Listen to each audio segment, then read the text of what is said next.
Saudari-saudara yang dikasihi oleh Tuhan, ketika saya membuka sosial media di YouTube, ada cerita pengakuan seorang yang dulu ikut membakar gereja dan kemudian terus mencari dan menemukan Tuhan dalam gereja. Rasanya tidak rela ya. Wes ngobong gereja, ngobrak-abrik, marake kabeh panik. Kemudian memberi kesaksian tentang kebanggaannya dulu dan bahwa sekarang dia memilih pilihan untuk nderek Gusti. Tentu saja ini hal yang spektakuler. Tetapi aduh, sayang. Tetapi lihatlah, seringkali kita itu mongkok dan itu baik. Kita itu bangga bahwa dalam pencarian yang panjang akhirnya menjatuhkan pilihan untuk beriman kepada Tuhan Yesus sebagai juru selamat. Itulah kesaksian-kesaksian orang besar, artis kalau kita lihat yang ditanggap di mana-mana. Ada satu yang saya merasa kayaknya tidak gitu deh. Yaitu bahwa punya keyakinan diri, iman itu, kepercayaan kepada Allah itu dicarinya sendiri dan akhirnya berhasil menemukan Tuhan. Kleru total. Sebab iman Kristiani mengalami bahwa kalau saya percaya dan kalau saya beriman bukan karena aku berjasa dengan jerih payahku menemukan Tuhan atau mencari Tuhan, tetapi Tuhan yang berjasa padaku karena mencari terus dan kita ndelik terus, kita sembunyi terus, tetapi akhirnya pada poin tertentu, pada saat tertentu, pada tempat tertentu, pada kesempatan tertentu Tuhan menemukan kita. Dan kita terpesona akan Tuhan yang bahagia menemukan kita. Dan kemudian di antara yang ditemukan merespon dengan kegembiraan hati hidup beriman. Dan itu adalah Anda dan itu juga saya. Dan itu adalah setiap orang yang beriman dan menumbuhkan iman, menjaga iman, memelihara iman, mewujudkan iman dalam hidup sehari-hari. Amin. Begitulah Anda, begitulah kita. Jadi iman itu bukan pertama-tama atas jasa kita mengamini Tuhan, seolah-olah berani pahlawan bahwa mengambil pilihan mengamini Tuhan. Enggak. Beriman itu adalah respon, jawaban kita atas Tuhan yang mencari terus-menerus dan menemukan kita.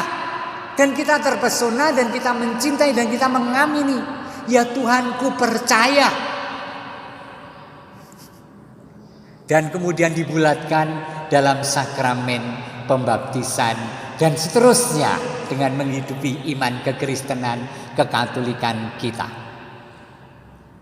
Dalam perjanjian lama diceritakan dalam bacaan pertama, bagus sekali membacanya ya. Terima kasih. Diceritakan begini, yaitu tentang Nabi Elia. Kurang apa Nabi Elia itu sangat dikasihi oleh Allah. Tetapi Nabi Elia adalah satu di antara kita yang hidupnya tidak selalu dalam kobaran api roh, tetapi seringkali juga dalam ngelokro, dalam kepayahan, dalam keinginan mati saja, dalam hidup yang tanpa pengharapan. Dan apa yang terjadi dikatakan di sana, lihatlah bacaan pertama. Lalu duduklah ia di bawah pohon ara, kemudian ia ingin mati. Nabi Elia ini orang yang besar, sangat dihormati Nabi Elia. Ia ingin mati katanya, cukuplah itu. Sekarang ya Tuhan, ambillah nyawaku. Sebab aku ini tidak lebih daripada nenek moyangku. Aku ki yo padha karo mbah-mbahku, memble. Mudah frustrasi, gampang merengek. Dan lihatlah, Elia yang seperti saya dan seperti Anda yang sangat manusiawi dan biasa, kemudian didatangi oleh malaikat, diceritakan di sana. Sesudah itu ia terbaring dan tidur di bawah pohon ara itu. Tetapi tiba-tiba seorang malaikat menyentuh dia serta berkata kepadanya, bangunlah, makanlah. Padahal di antara kefrustrasian itu adalah orang-orang yang dipangan. Ketika ia melihat sekitarnya, maka pada sebelah kepala ada roti bakar dan sebuah kendi berisi air. Lalu ia makan dan minum. Dan kemudian berbaring pula. Tetapi malaikat datang kedua kalinya untuk menyentuh dia. Hei, gitu kan?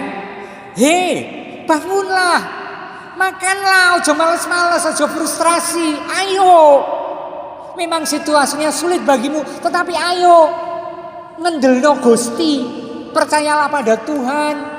Itu sapaan untuk kita dengan masalah-masalah kita masing-masing loh ya. Kadang-kadang kita frustrasi karenanya. Bangunlah, makanlah. Sebab kalau tidak, perjalananmu nanti terlalu jauh bagimu. Aku ki sekutu gede ke anak-anakku. Aku ki pengen nek anakku ki mandiri. Aku ki pengen duwe cita-cita jadi mahasiswa so lulus. Aku ki pengen sesuk jadi dokter. Aku ki pengen isi ABCD. Jangan pernah putus asa. Maka bangunlah ia, makan minum, dan oleh kekuatan makanan itu ia berjalan 40 hari 40 malam lamanya sampai ke gunung Allah, yakni Gunung Horeb. Lihatlah, kalau Allah itu menyapa, kalau Allah itu mewahyukan diri, kalau Allah itu memperkenalkan diri, kalau Allah itu menemukan kita dan kita menjawab amin, Allah itu kemudian punya rencana yang indah untuk setiap pribadi masing-masing. Amin. Juga yang ada di rumah katakan amin. Benar. Ya, Allah punya rencana pada setiap diri dari kita. Kalau kita mengamini Allah yang memanggil itu. Dan Elia mengalami itu. Sesudah makan sarapan, kemudian dia berjalan 40 hari 40 malam tanpa makan lagi. Bekal itu sudah cukup karena Allah yang menyelenggarakan. Luar biasa. Yang kemudian itu diteguhkan di dalam Injil.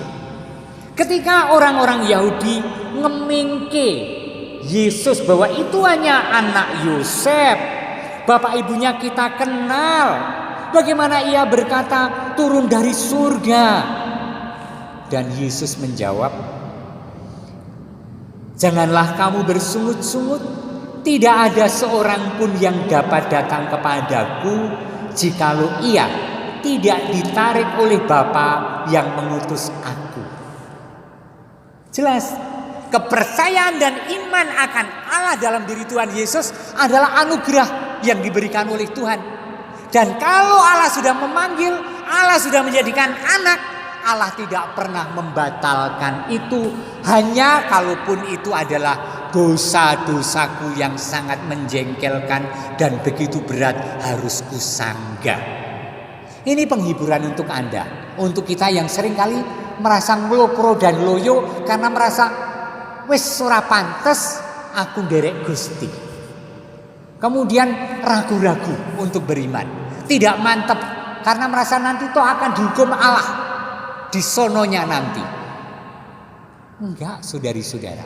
Kalau Allah memanggil, Allah punya rencana besar dan panggilan itu, iman itu adalah memang dari Allah.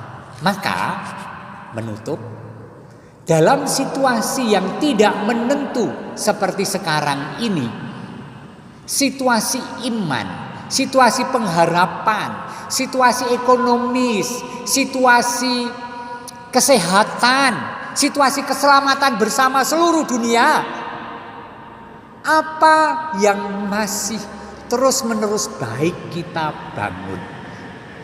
Satu, kepercayaan pada Allah yang telah menjadikan Anda beriman kepadanya. Amin.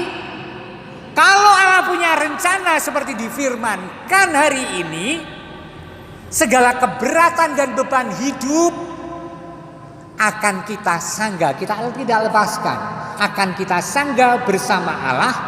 Dan Allah punya rencana indah walaupun kita sedang tersiok-siok menghadapi kehidupan yang seringkali penuh kekhawatiran ini.